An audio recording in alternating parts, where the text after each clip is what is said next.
Have an interesting story for you today. While we were out putting signs up on the interstate, we had a good vantage point on the checkpoint on Interstate 10 coming in from Alabama to the east. We were close enough to have a conversation with one of the troopers, the highway patrolmen that were working the checkpoint. Through this conversation, he invited us to come experience what it's like to go through the checkpoint. We had finished up putting in the sign, so we took this as a great opportunity to have the experience firsthand. What you're about to see in the video is about 10 minutes long. This is in no way an endorsement by FHP or the Highway Patrol or FDOT or anyone else. This is just what you would experience if you were going through the checkpoint on Interstate 10. 5 miles an hour. We're working in partnership with DOT. The first thing we had to do was try to reduce the speeds out here on the highway down to what was manageable. Yes, sir. For what we're going to ask traffic to do. As we proceed through, this is the Ag Center and the Ag Station. We had worked with and talked with the Ag personnel, and through their chain of command, we had basically derived that it was the safest to go ahead and close this station down, since we're going to be utilizing the next station, which is not even a mile and a half away, because traffic moving into this facility, as they come back out, they're merging at the bottom of this hill. Well, that hill separates us from our merge. Right. So rather than take the chance, of course there's all the signage here as far as the lanes being closed and the shift in place. This is one of the areas where we basically, from here to our location, we just felt that this would be a good place for traffic to start slowing down and not have to deal with traffic merging in from the Ag Center. Got it. So as we get up here close to the merge, the signage, DOT put all these signs out for us so that traffic would be aware of what was going on.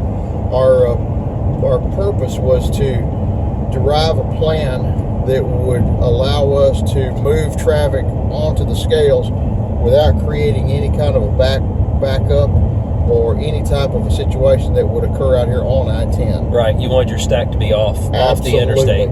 So we're treating this as our queue, and this is the area, and as you can see, I have a view of it on my computer that shows me this part of the roadway, and I'm always aware of what's going on here. So I'm always aware that if we're having what's issues, coming, I can plan for it. So as we proceed into the scales, there's another set of signs up here that basically lets us know that the speed limits are changing down. We dropped to 45 or 55. We're going to drop to 45 as we start entering the ramp here for the scales. And as you notice, we're taking all of the traffic off I-10, trucks and vehicles. Every vehicle's coming off I-10. And the reason for that is because of the safety of these officers. Instead of trying to split the traffic out here at highway speeds, right, we're able to do it in here at a much safer speed and not create any issues for the interstate as far as any backups. So the speed limit signs are posted here. There's signage as well that tells the vehicles which way they need to go. Semis know that they'll need to go to the left. All other vehicles go to the right. It's important to note, we're not interfering with the commerce business of truck traffic. We're not interfering with semis. We understand that they're mission critical also, that they're delivering resources back to the state of Florida. So we're letting them go do their thing. We're only gathering information through the vehicular traffic as far as everyone else. This is the first juncture where we split the traffic. The cars will all go to the right. All passenger vehicles go to the right. Semis, of course, will be to the left. As we come into the area, there's another split up here, which is for the screeners. We have 2 lanes for screening. There's a lane here that we have just in case we have to set up another lane for screening to help expedite traffic in case we do start getting any kind of a backup issue. So that lane's not being utilized, but it's available if we need it. We're splitting traffic here. So you're going to take us through what would be a someone that has to go through the checkpoint, Correct. right? Doesn't just pass through. Right. We're as we come into the actual screening area, the screeners with the Department of Health are standing by, and the questions that they're going to ask us will be where we're coming from, whether or not it's one of the areas of concern, and if it is, then we get referred to the second level of screening, which is right over here, just over this wall, and I'll show you in just a moment how that. Hi, could you give us a series of questions that you ask the public when they come in? Yes. Oh, we asked them, have they been to New Orleans, New Jersey, New York, Louisiana, and Kentucky, and Connecticut? And if we have, then what are you telling us? If they have, Yes. we tell he'll summon them down there, and then he'll send them around over there to fill it out over there. So we're directed to the right. Yes. Okay, and then if we haven't, then what you go happens back to to us? the left, and you go back out on the interstate. So we're excused from the checkpoint and then back out on the I-10. Yes, if you don't have those places you've been to. Very good. Thank Awesome. you. Thank you. So as we move forward, we will come through, and then this officer gets word from the officers under the tent that we're to go to the right. He then directs us to the right. And as we go to the right, we'll follow this path of cones. And what this will do, it will take us to the first screening station, or actually will be the second level of screening.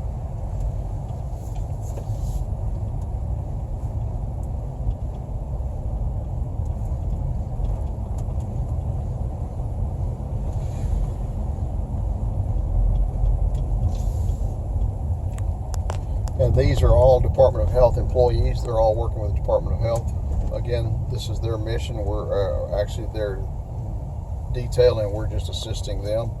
So as we pull up here, this is the first contact. We are exercising as if we've been out of state and to Louisiana or one of the hot spots. What is your message for the driver? Okay.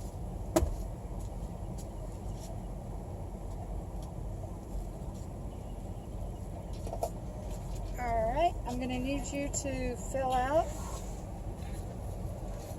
this form, front and back. Make sure you do the back and sign it. And then you're going to go over there and park into that big area. And once you get finished with this, you're going to go all the way around to the blue tent over there, and then you're going to hand it in to them. Let me get your tag first, and I'll be right back.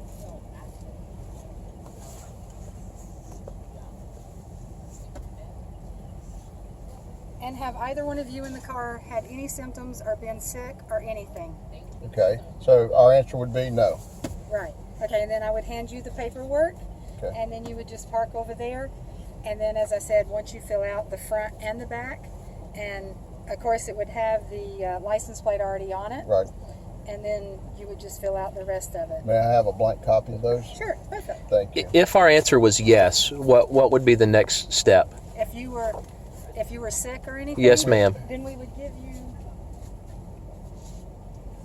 a blue sheet, and we would tell you to put it in your windshield and make sure to keep it there at all times. Okay. And because we have your address and your tag number and also your license number, then if we check on you, this needs to be to show that you have had symptoms and that you are quarantining for 14 days. Okay. All right? 'Cause you're asking for our destination where we're going then also, Yes, sir. Yes, on this form. Yeah, that's Okay. all on that form. Do you want me to give you another copy? Oh, no, that's No, perfect. it's Thank you. his. This is Okay. his. All right. Thank you. So much. Thank you. Y'all have a good day. You too.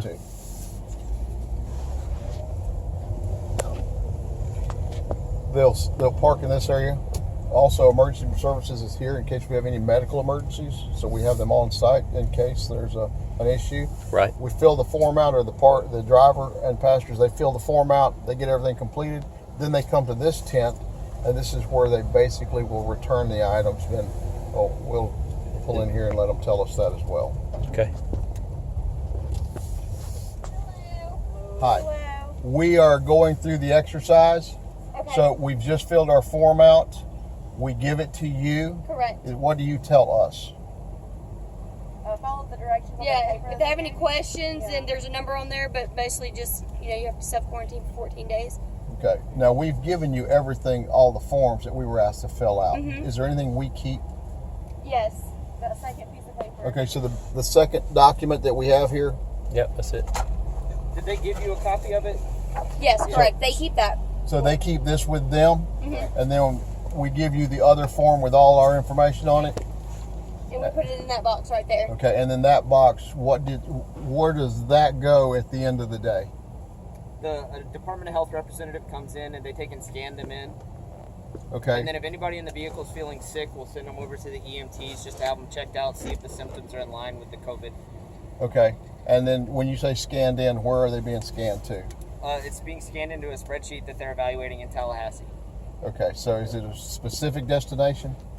It's a Department of Health databases. Okay. That's as far as we've been given. Okay. All right. All right. Thank you. Thank you. Appreciate your service. Guys, y'all have a great day. Thank you. Thank you. We get done here, follow the cones back out. It purges us back out into the interstate, and then they're Off back to on our the- destination. Yes, sir. Now, that process takes the length of time that the only thing we didn't do is fill out the form. Right. But as you can see, this is how long it takes for us to go through the process, or for any motors to go through this process. So they'll come here, they'll coordinate with the traffic that's coming out, that traffic will come through, and then once they do, they're back on this ramp, On to their and destination. they're on to the rest of their trip. Yes, sir. Well, I hope you enjoyed that experience. It was definitely educational for us. I would like to thank FHP and specifically Captain Warden for giving us this opportunity to see what the experience is like. While we were on the tour, they gave us some forms that every vehicle that comes through the checkpoint receives, and I'll post these up, pictures of these up to go along with this video. But once again, I really would like to thank FDOT and Captain Warden and everyone with FHP that made this possible for me to make this video today.